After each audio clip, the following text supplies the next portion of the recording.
Hi everyone, and welcome back to my channel. My name is Jessica Jade and I'm the founder and CEO of Sunkissed Organics. I've been crafting products for over 10 years now, and I'm also the skin coach and creator of jessicajade.co. Today we are talking about a juicy topic that you have all been asking me about for so long. Can you guess what it is? Hyperpigmentation. And no, people don't normally come to me that happy to discuss hyperpigmentation, but I'm really excited to be talking about all things hyperpigmentation today because it's such a prevalent issue in our skincare. So today we're going to be discussing a few things: what hyperpigmentation is, the different types of hyperpigmentation, the causes of hyperpigmentations, and of course, what you've been waiting for, how to prevent and minimize your pre-existing hyperpigmentation. So if any of this is of interest to you, please watch along because we're really about to dive deep. So question number one, what is hyperpigmentation? Hyperpigmentation is a term used to describe areas of uneven pigmentation in the skin.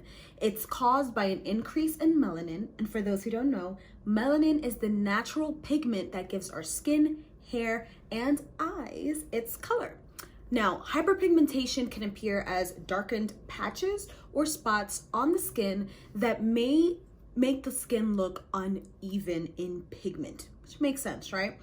Fun fact, which isn't as fun, and it's actually just unfortunate, but it is a fun fact. People of color are more likely to experience hyperpigmentation because the melanin or pigmentation in our skin is stronger than those in fairer skin tones. Today we're going to be discussing 3 types of hyperpigmentation. The first is considered pigment spots or age spots, also known as sunspots, and these occur because of the sun. And for this reason, it mainly appears in body parts that are usually exposed to the sun, like your face, your hands, your neck, and your arms. And they tend to be small, darkened patches of skin. The second type of hyperpigmentation we're discussing is melasma. And melasma is a condition where larger patches of hyperpigmentation develop mainly on the face. And it can affect both men and women, but it tends to affect women more. And we believe that this is because it's triggered by hormonal changes in like the levels of your hormones. And so I would say that 10 to 15% of pregnant women experience melasma, and 10 to 25% of women who take oral contraceptives also experience melasma. Who would have thought? The third type of hyperpigmentation we're discussing today is called post-inflammatory hyperpigmentation. And this occurs when acne, a skin injury, or a trauma of the skin heals and leaves behind a flat area of darkened discoloration behind. Sort of like this right here. I'm not sure if you can really see it, but this mark right here is post-inflammatory hyperpigmentation. It's commonly found among people who suffer from acne, as well as caused by certain cosmetic procedures like dermabrasion, laser treatments, and chemical peels that have gone wrong. The main cause of hyperpigmentation is sun exposure. It's terrible.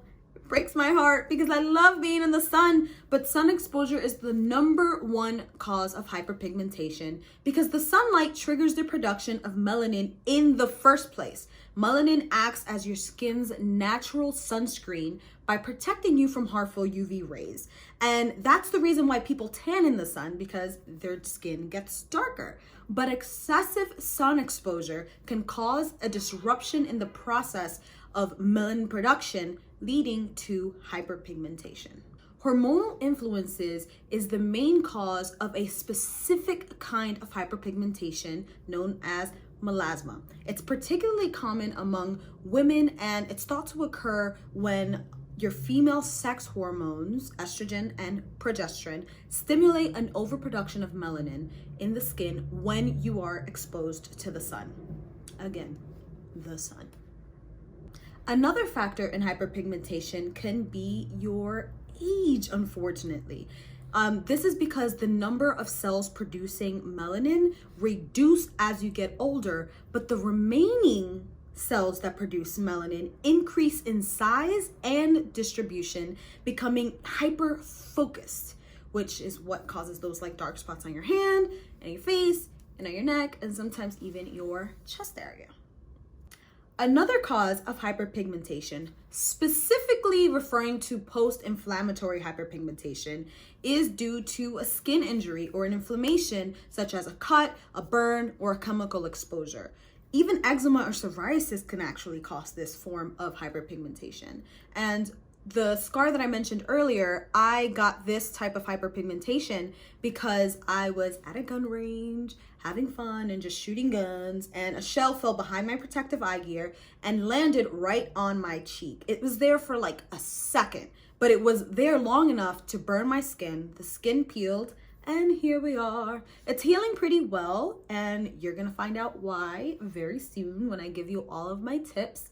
But this is exactly what post-inflammatory hyperpigmentation tends to look like, a patch. And it's a bigger patch. It's not so much a spot, but a patch. Side note, certain illnesses like autoimmune diseases or gastrointestinal diseases, metabolic disorders, and even vitamin deficiencies can also trigger hyperpigmentation. So it's really important to meet with your doctor and get tested for certain diseases just to make sure that your hyperpigmentation isn't actually being caused by something other than external factors. Additionally, it can be caused by certain medications, so chemotherapy, antibiotics, anti-malarials, and even anti-seizure drugs. So keep a lookout for those if you're experiencing hyperpigmentation and you weren't before.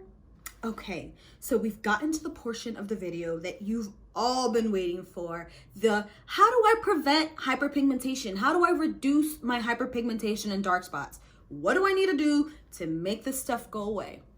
You got it? I'm ready. Let's do it. We're diving right in. The first thing you need to do